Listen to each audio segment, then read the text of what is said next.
Gobbolino the Knight's Cat.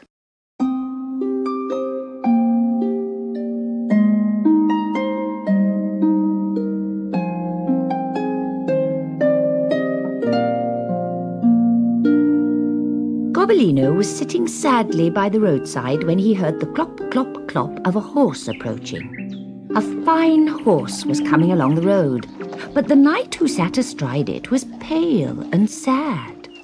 The horse shied at the sight of Gobbolino, nearly throwing the knight off. "Good day to you, little cat," said the knight. "And what are you doing on the king's highway? You're a very pretty cat. Why don't you jump up on my horse and come with me?" As they rode along, the knight told Gobbolino why he was so sad. He said he was in love with the beautiful Lady Alice, but she had been shut up in a high tower by her father until she made up her mind which of two suitors she would marry. One was the knight himself, and the other was the Black Baron who lived in a castle nearby. Both suitors went to visit her every day and took her wonderful presents. The Lady Alice had promised to marry the man whose present the other man could not guess. Every day the Black Baron would guess what present the sad knight had brought, and every day the sad knight would guess what present the Baron had brought. Now the tower stood in the middle of a wood, and it was guarded by a huge dragon. The dragon was old and lazy, but Gobbolino had never seen a dragon before, and he was more than a little frightened when he saw the green coils of the monster wrapped around the bottom of the tower. The knight, holding Gobbolino on his arm, knocked boldly on the door of the tower. The lazy dragon opened one eye and looked at them, but he did not move. Rosabelle, serving maid to the Lady Alice, ran down the stairs and opened the door. "Is my lady alone?" asked the knight. "Why, yes, sir, she is. The Baron left half an hour ago, and he brought the loveliest set of ivory balls you ever saw." Gobbolino could see now how the suitors found it so easy to guess each other's presents. The knight and Gobbolino followed Rosabelle up the stairs to the top of the tower, where the Lady Alice sat beside her spinning wheel, looking out over the forest. "Oh, what a pretty little cat," she cried.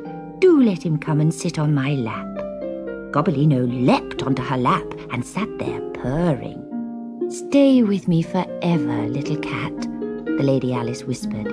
"It's so lonely here in the tower, with nobody but my serving maid and the silly knight and the stupid Baron and that lazy dragon to talk to. I've never had such a pretty gift before."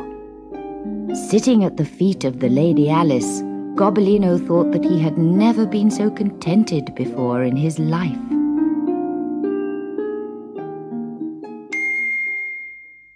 The next morning, the Lady Alice leaned out of her window and cried, "I can see the Baron coming. Go and let him in, Rosabelle, but don't say what present the knight brought me yesterday." Gobbolino, who knew that Rosabelle would tell the Baron about him, slipped out of the room behind her and hissed in her ear, "If you tell the Baron about me, Rosabelle, I'll turn you into gingerbread, and the dragon will eat you up." The Black Baron thundered on the tower door, and Rosabelle opened it. But she would not say a word about the knight's present, so the Baron came up the stairs in a very bad temper, for Rosabelle had never failed to tell him before. "The knight brought you a pair of pigeons, I suppose," he said to the Lady Alice. "Oh, dear me, no. And if you don't guess in 2 more days, I'll marry him and not you." When night fell, the Lady Alice brought out her harp. The music grew sadder and sadder, till at last she burst into tears. "Oh, Gobbolino, what is to become of me? Now I'll have to marry the knight, and I don't want to marry either of them. I'm in love with a noble young lord, but he went to the wars, and now my father says that I must marry one of these stupid men. What shall I do?"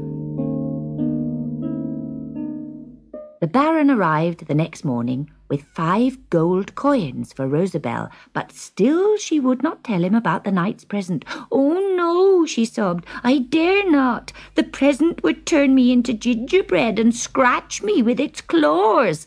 "It's a cat," shouted the Baron, "a witch's cat." Just then the knight arrived at the door. Both suitors ran up the stairs with Rosabelle sobbing behind them. "It's a witch's cat!" shouted the Baron. "Rosabelle told you!" cried the knight. "It'll cast a spell on us all," said the Baron as he reached the top. "I claim your hand, Lady Alice," said the knight. But before she could answer, the Baron drew out his sword and a terrific fight began. At that moment, a bugle call sounded through the forest and a horse and rider galloped towards the tower. "It's my young lord!" cried Lady Alice as she darted to the stairs. Rosabelle followed her, jumped over the dragon and ran home sobbing. But the Lady Alice ran to meet her young lover, who lifted her onto his saddle and galloped back into the forest. Upstairs, the knight and the Baron were still fighting, and with all the noise, the dragon started to wake up. The tower began to rock as he slowly uncoiled himself and stretched. Then, with a tremendous yawn, he opened his mouth and roared.